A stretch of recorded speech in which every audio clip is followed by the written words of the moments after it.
Chaos reigned supreme at Bilasipara in Dhubri district as a huge crowd went on a rampage at a music festival venue. The angry crowd at the Bilasipara Music Festival went on a rampage as they went around vandalizing the venue.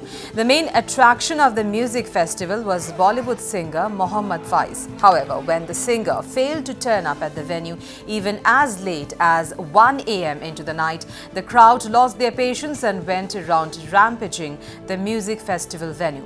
Irate public in the crowd who had bought tickets ranging from ₹1,000 to ₹2,000 went around vandalizing the venue when it became clear that the main attraction of the festival may not turn up at all.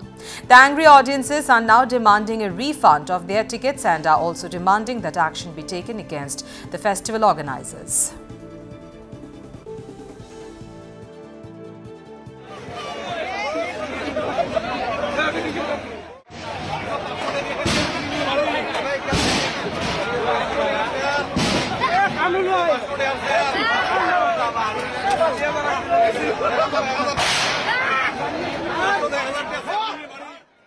Bilasipara যি music festival আছিল আৰু music ফেষ্টিভেলৰ নামত যি উদ্যোক্তা সমিতি যি প্ৰতাৰণা কৰিলে যে মহম্মদ ফাইজ নামৰ যি এজন